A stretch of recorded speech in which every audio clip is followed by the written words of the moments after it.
赤の基礎です。だいぶ春めいてきましたが、今いるところはちょっと肌寒いです。ちょっと今日は雨が降っておりますけども、少し、花が咲き出しています。こちらはですね。でちょっとそこの庭のお花を使いまして、超初級編のお花を皆様にお見せしようかなと思います。本当に初心者の向けの初心者のための動画となっております。よかったらご覧いただければと思います。こちらをですね、描いていこうと思います。それでは解説をしていこうと思います。ちょっと庭の花をですね、もう本当に瓶に、生けてみたというだけなんですけども、今日本当に頑張って初心者の人に、向けて、お届けできたらと。私の動画はね、難しいという人多いですもんね。すみません。ちょっとなかなか私自身もよく分かっていないので、頑張って丁寧に教えていこうと思います。で、今日は自然光の中で描こうと思いますので、本当は屋外でスケッチしようかなと思ったんですけど、あいにくの天気なので、鳥のさえずりなども聞こえるかなと。で、今日はですね、アルシュという紙を用意しました。アルシュ。で、このアルシュという紙は、ちょっと高級ですね。フランスの紙でございますので。で、初心者の方は、まず水彩紙やったら何でもいいと思いますんで、例えば日本の会社のホルベインさんとかが出しているようなものでもいいかなというふうに思います。で、ラングトンとか、ワトソンとか、そういうのでもいいかなと思います。で、僕はこの四隅にいつもマスキングテープを貼ります。これは100円ショップのものですね。100円ショップのもので、なぜこれを貼るかというと、マスキングしておくと、額縁効果といって、額縁外した後に、ここがすごく白くなりますので、額縁効果という効果が出てきます。紙に関しても、いろいろ粗いものもあれば、すごく細かいものもあったりします。これは確か真ん中ぐらいやったかなと思います。すみません。ちょっとインターネット等で買いました。だいたいサイズで言うと6号というぐらいの大きさで、フランスのものなんでサイズ規定が日本のサイズ規定とちょっと違うので、何とも言えませんけども、額縁の効果としてつけておきます。外した時にググッとよく見ます。でもなるべく今日難しいことせずにね、頑張って難しく作らないように努力いたしますので、よろしくお付き合いください。で、私はですね、書き出しの段階は鉛筆を使います。で、この鉛筆のデッサンっていうのがね、難しいという方もいると思うんですけども、ちょっとそれは別の動画、いろんなデッサンの動画などとか、形を取る動画とかありますので、そういうのも参考にされてみてください。で、いつも言ってますけども、上と下、バランスですね。で、下を若干大きめに開けてあげた方が、安定はしますよということですね。で、かなり下大きめにしました。こちらに影が落ちてるような雰囲気にしましょうか。で、チェックの柄なんですけども、そこは、ラフに描きましょうね。あんまり無理せず。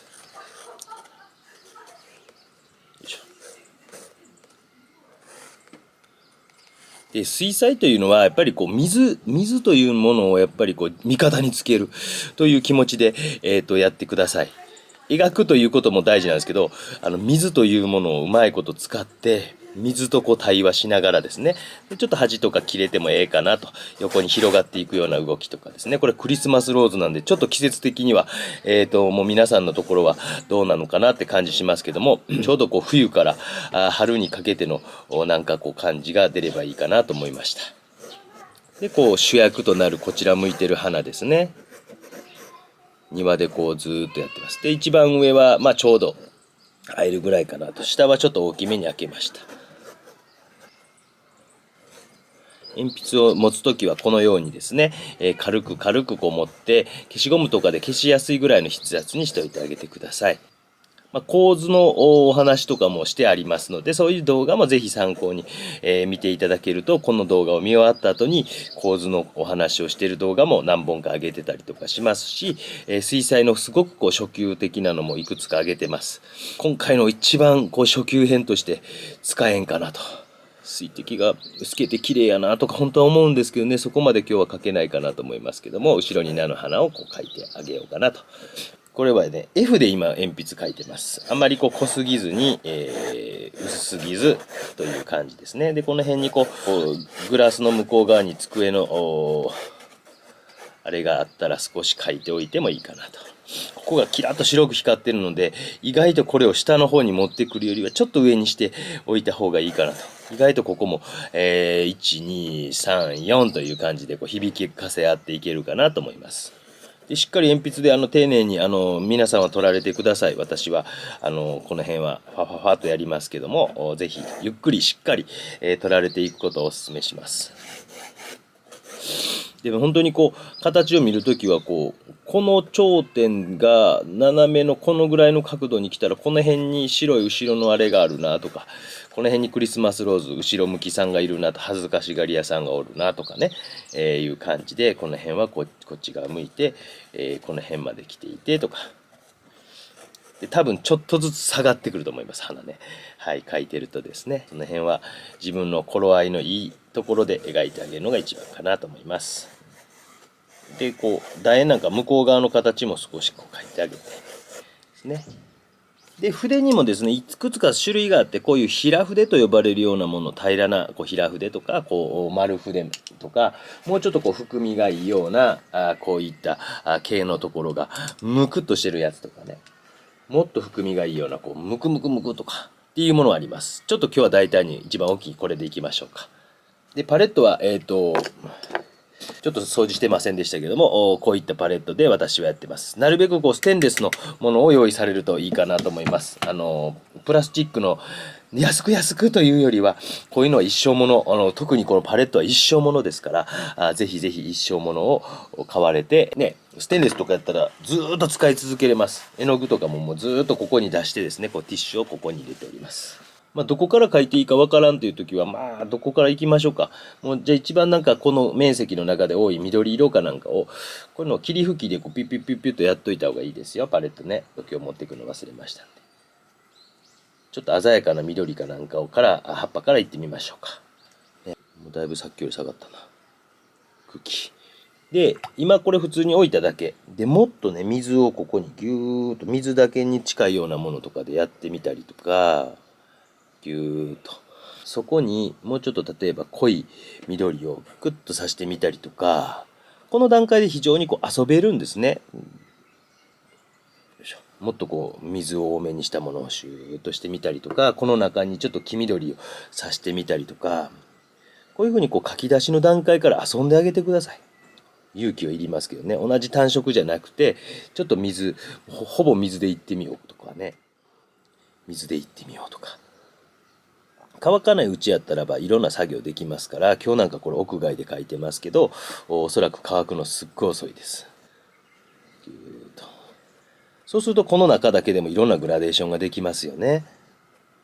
よいしょ。で今こう後ろの大きな菜の花の大きな茎も描いてみたりとか、ちょっと全体でこう見るとこの辺も全部緑に近いなとか、後ろにある葉っぱもそういうのある程度つなげて描いてあげたりとか、よいしょ、濃くね、もう私の動画難しいとか専門的すぎるとかって言われますけどね、なるべくね初心者の人も分かるようにとは思ってるんですけどね、おじさんっていう民族はね、その辺の言葉の使い方やらがね、ちょっと濃いのを差し込んでみたりで、クリスマスローズのところには入っていかないんですよ。こういっ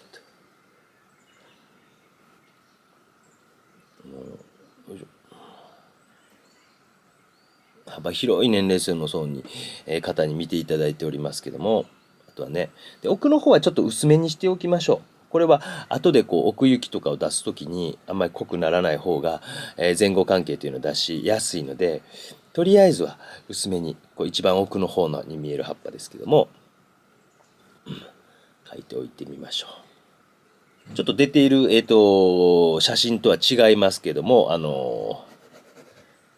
実際僕は今目の前に花を置いて、見ながら描いていってます。そしてここの花の横のところにギュッと来ているところなんていうのはちょっと濃いめに描いてみる。こういうとこ慎重にですね。で手前に来ているところも少し濃いめに描いてみる。でクリスマスローズのこの辺とか、グラスの口のところなんていうのはものすごい慎重にやってください。こういうところは形との時間かけてもらっていいと思います。でほんの少し例えばグラスの中を青みがからせてみようかなとか、ほんの少しの変化をつけてあげといてもいいかもしれませんね。鳥のさえずり、雨の音、いろんなものがねモチーフですね。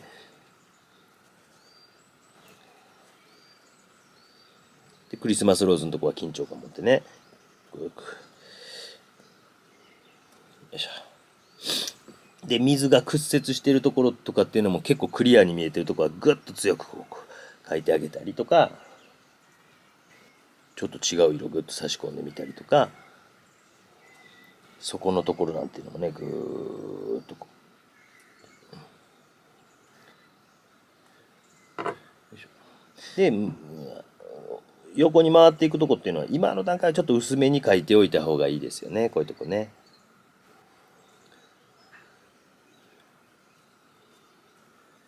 今は相当こう水を多めにしながらこうやってってますけど、例えばかすらせて描いてみたりとか、本当にこういろんなテクニックはあると思うんですね。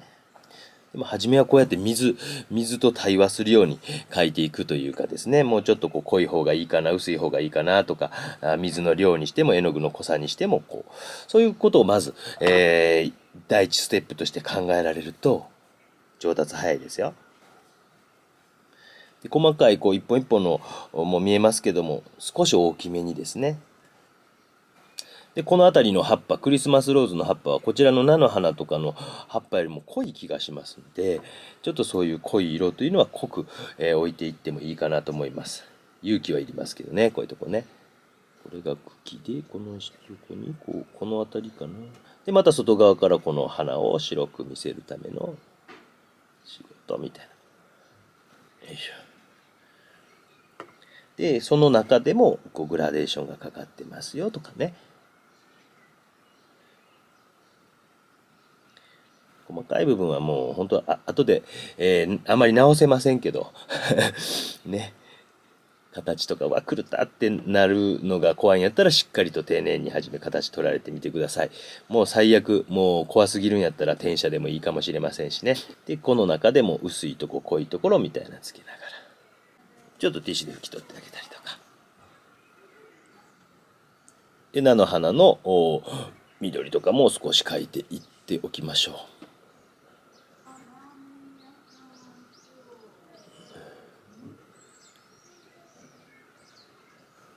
で菜の花ですので黄色ですよね、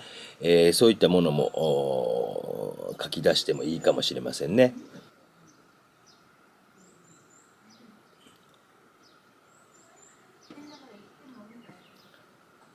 少しこれぐらい書いてくると絵の具を使うことにも少し慣れてきますよ。ね、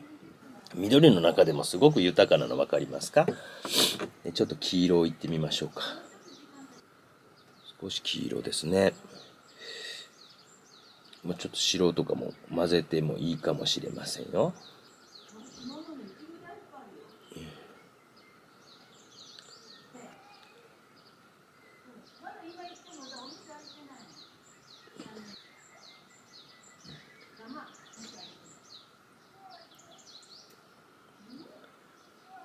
でここの黄色とかも少し置いていきましょうか。勇気いりますけどね。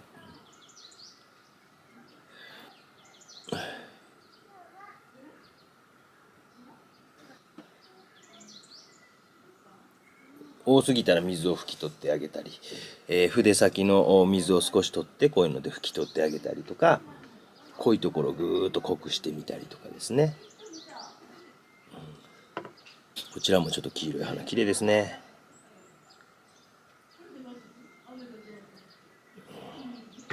少しこう周りも少し描いていきましょうか。全部描くわけじゃなくて、例えばここのところを少し、背景ですね、奥のところを少しだけ描いてあげるとか。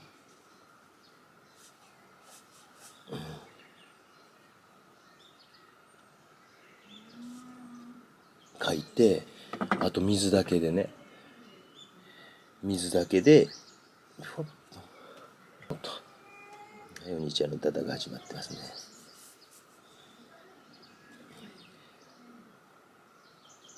少しこう水だけでグラデーションとかかけてあげてですね、とか手前のとこですね、ここなんかは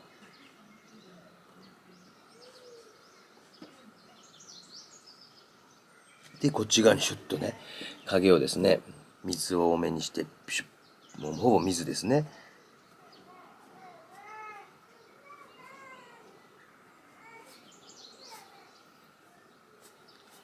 そうするとこう向こうから光が来てる感じとかも出てきます。こういうところにギュッと濃くしてみたりとか、この中も少しまたね、まだ乾いてないうちにちょっと濃いところを少し差し込んでみたりとか、この辺とかもですね。それで抑揚をちょっとつけていくと。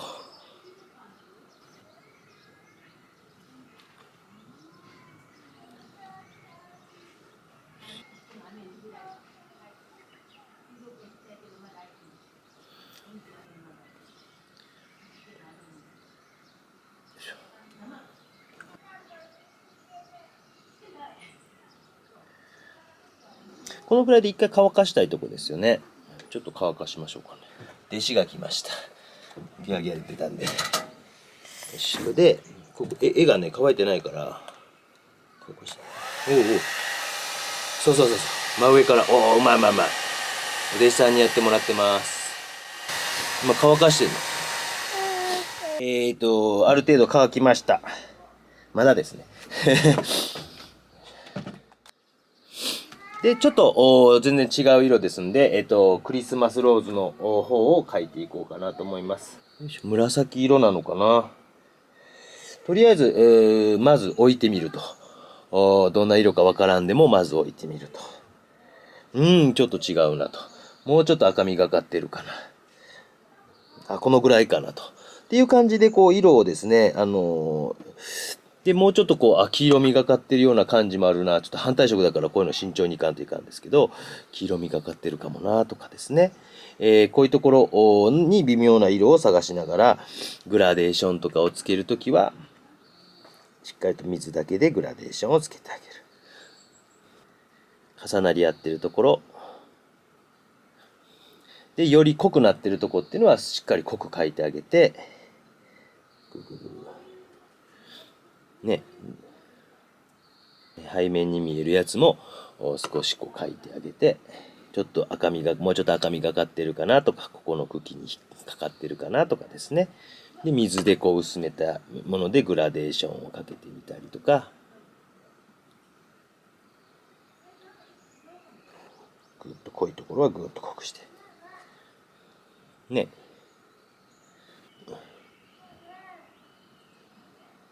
で、濃いところはぐーっと濃くして。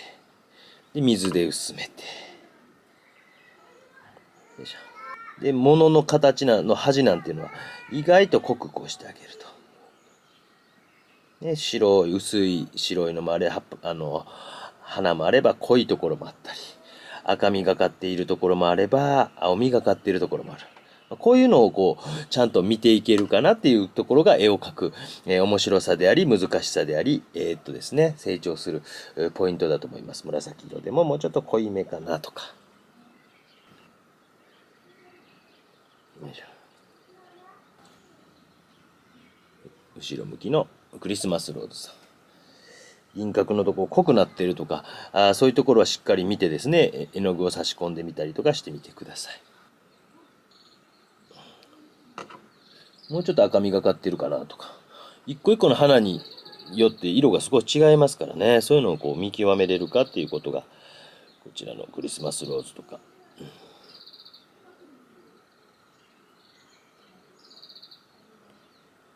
紙の凹凸に対してやっぱりちゃんとこう色が入っていくような気持ちとか、逆にかすらせるときはかすらせるとか、そういったことをですね、テクニックで覚えていかれるといいんですね。これなんかもしっかりと絵の具を入り込ませる。ね。で、このちょっとこう、白い花を、もう、ここが一番難しいなと思ってますよ。もう初めから。どうやってここを攻めようかなと。まあ、黄色系の少しこう、青かなと。どのぐらいかな。まあ、この辺の色っていうのはすごい難しいですね。あんまり汚くなりすぎてもなーっていう感じなので、で、これ逆光なんで、ここのところはですね、よいしょ。どこ書いてるかが一瞬わからなくなりました。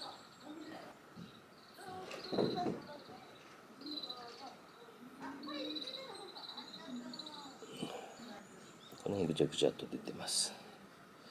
でも白い紙に白いものを書いてったらなかなか見えてこないですよね。白いもの。でもなんかこう、すごくこう主張している。さあこれをどう書くかっていうところが難しいですし、面白いので、こういうところをちょっと見ておいてほしいんですけども、例えば、ほんの少しだけでも、こっち側にグッと色を置いて、グッと置いて、グッと置いて、これ動画作ってるのでちょっとオーバーにやってますよ。それを水でシューッと、こっち側にグラデーション、ギューッと。で、もっと薄めて、シューッと。っていう風にこう外側から形を決めるという仕事をしてあげたりするとグッと浮かび上がっていくの分かりました？よいしょ。中の方にねちょっとこの辺乾いてなかったら入っていってしまいましたけど、で水だけでこうグラデーションつける。もっともっと綺麗な水でもっともっと。で最後はこっちを叩く。石でこす。そうするとグラデーションがかかって外側から形が決まっているように見えてきました。同じようにこっちもやってみましょうか。グッと置いて、この時にちょっと違う色差し込んでもいいんですよ。ちょっと赤を入れとこうかなとか。そして水をきれいに、ここ大事ですよね。きれいな水でこっち側にギューッと。このグラデーションっていうのを覚えられると皆さんすごくこう成長します。このやっぱグラデーションは大事です。これデッサンとかでもそうなんですけど、このグラデーションっていうのをきれいに。で、ちょっとこう余分な水は少し拭き取ってあげたら、よりグラデーションはきれいになりますんで。で、外側からこう決まってきたことによってちょっと形というのが見えてきましたね。これだけいろんな色を、入れていってもワンステップワンステップでしっかりとこう乾かす時は乾かすとかしていけば混ざり合ったり しないので、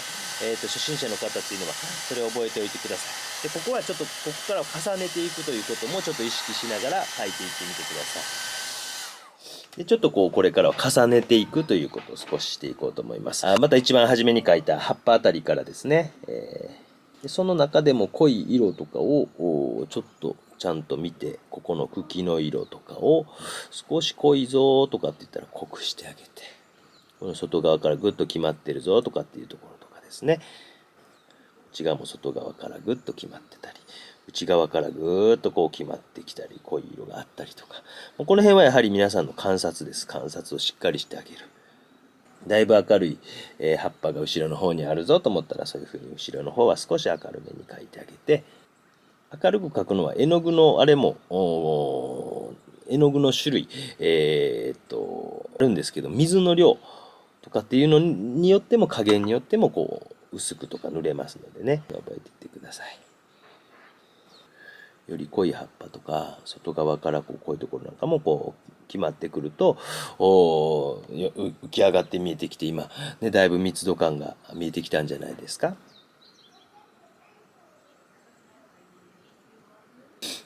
また同じようにこう外側からこちら白いこう花がありますので、外側からキュキュキュキュキュキュキュと書いて、キュキュキュキュクリスマスローズとかぶってますけど、この辺がね、でこれをきれいな水で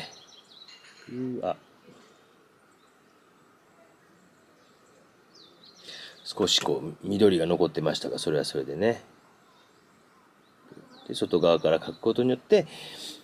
明るさみたいなのが見えてきますよね。でこういう、ちょっと端の方はティッシュで拭き取っておいて、そうすると外側から白い、白さみたいなのが見えてきました。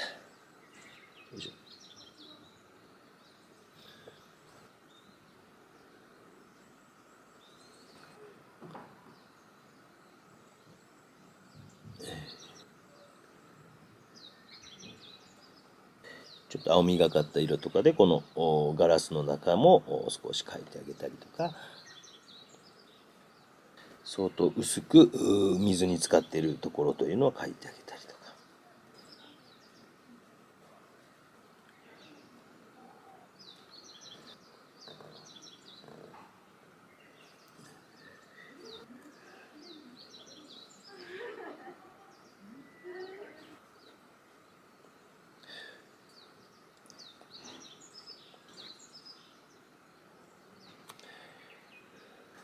この花の中の緑色なんていうのもね、で少し塗り残して、この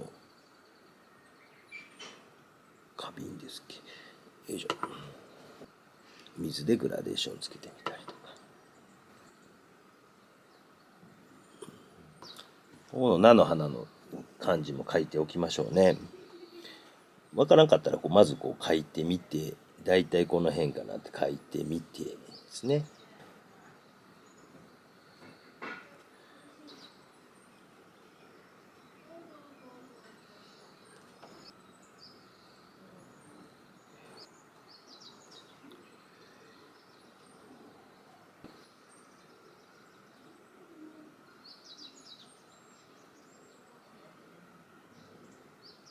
ある程度乾いてきたら消しゴムで、余分な線とかも消してあげてみてください。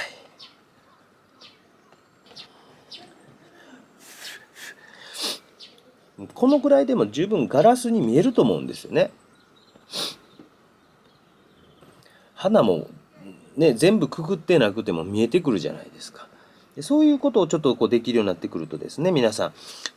もっと楽しくもなってきます。これが本当に基礎中の基礎というか、こういうふうな水彩の本当使い方の基礎だと思いますので、ぜひこういった基礎的な動画をしっかり見て、応用編も見て勉強してみてください。この花とかもね、綺麗ですもんね。でも見えないから、もう外側から描くしかないと。で外側から描いてあげたりすると、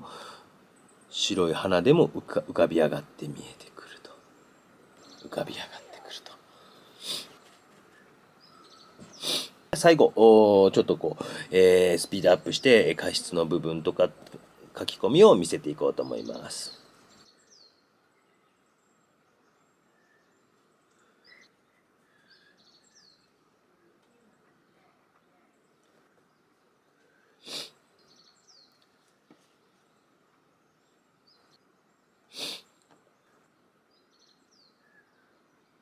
で常に画面全体見ながら、局部的に書き込みが偏らないようにしながら、全体を見ながらですね。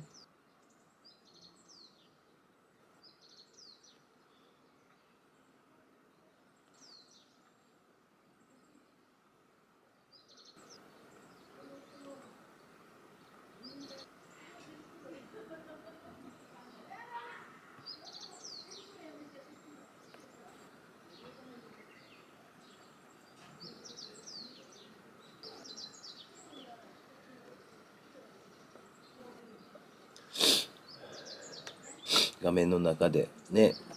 書き込みが足らないところはないかなと。本当はどこか一部に局部的に行きたいとこなんですけどね、そうじゃなくて画面全体を見ながら、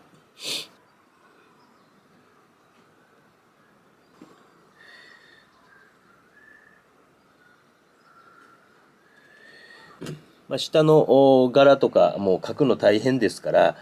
無理せずに、こういうチェック柄とかですね、もし描かれるんやったら、もう本当にファーっと描いて、ファーっと描いて、ね、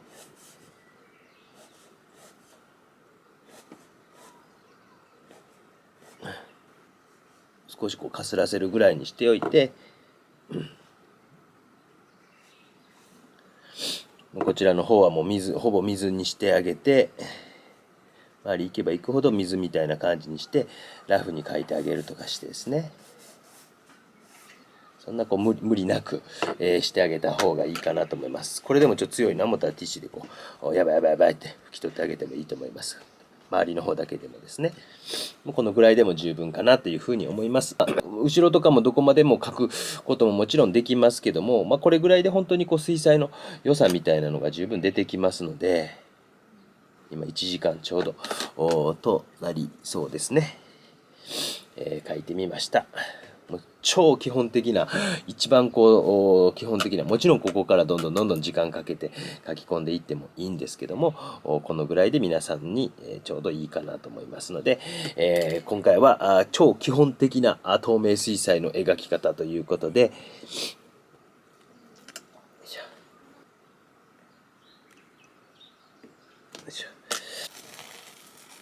今回はそんなに額縁効果というのが出るほど絵の具をべちゃべちゃ塗ってませんけども、それでも少しはね、効効果があるのかなと思います。というわけで、1時間ちょうど描いてみました。どうですか？以上です。